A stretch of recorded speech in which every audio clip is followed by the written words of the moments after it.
बेटा, तुम्हारा interview letter आया है। माँ ने लिफाफा हाथ में देते हुए कहा। ये मेरा 7वां इंटरव्यू था। मैं जल्दी से तैयार होकर दिए गए नियत समय पर 9 बजे पहुंच गया।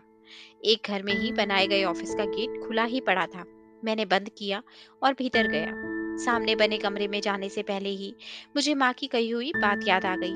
बेटा, भीतर आने से पहले पाँव झाड़ लिया करो। फुटमैट थोड़ा आगे खिसका हुआ था। मैंने सही जगह पर रखा, पाँव पोंछे और भीतर गया। एक रिसेप्शनिस्ट बैठी हुई थी। अपना इंटरव्यू लेटर उसे दिखाया तो उसने सामने सोफे पर बैठकर इंतजार करने के लिए कहा। मैं सोफे पर बैठ गया। उसके तीनों कुशन अस्त व्यस्त पड़े थे। आदत के अनुसार उन्हें ठीक किया। कमरे को सुंदर दिखाने के लिए खिड़की में कुछ गमलों में छोटे छोटे पौधे लगे हुए थे। उन्हें देखने लगा। एक गमला कुछ टेढ़ा रखा था, जो गिर भी सकता था। माँ की व्यवस्थित रहने की आदत मुझे यहाँ भी याद आ गई। धीरे से उठा, उस गमले को ठीक किया। तभी रिसेप्शनिस्ट ने सीढ़ियों से ऊपर जाने का इशारा किया और कहा, 3 नंबर कमरे में आपका इंटरव्यू है।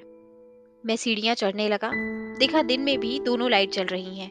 ऊपर चढ़कर मैंने दोनों लाइट को बंद कर दिया। 3 नंबर कमरे में गया। वहां 2 लोग बैठे थे। उन्होंने मुझे सामने कुर्सी पर बैठने का इशारा किया और पूछा, तो आप कब से ज्वाइन करेंगे? मुझे बड़ा आश्चर्य हुआ।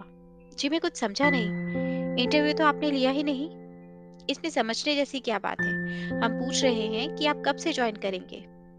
वो तो आप जब कहेंगे मैं ज्वाइन कर लूंगा, लेकिन आपने मेरा इंटरव्यू कब लिया? वो दोनों सज्जन हंसने लगे। उन्होंने बताया, जब से तुम इस भवन में आए हो तब से तुम्हारा इंटरव्यू चल रहा है। यदि तुम दरवाजा बंद नहीं करते तो तुम्हारे 20 नंबर कम हो जाते। यदि तुम फुटमेट ठीक से नहीं रखते और बिना पाँव पोछे अंदर आ जाते तो फिर से 20 नंबर कम हो जाते। इसी तरह जब तुमने सोफे पर बैठकर उस पर रखे कुशन को व्यवस्थित किया, उसके भी 20 नंबर थे। और गमले को जो तुमने ठीक किया, वो भी तुम्हारे इंटरव्यू का हिस्सा ही था।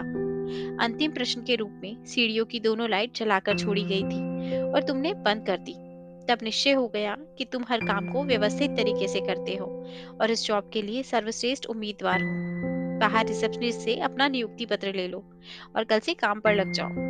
मुझे रह रहकर माँ और बाबूजी की ये छोटी छोटी सीखें, जो उस समय बहुत बुरी लगती थी, याद आ रही थी।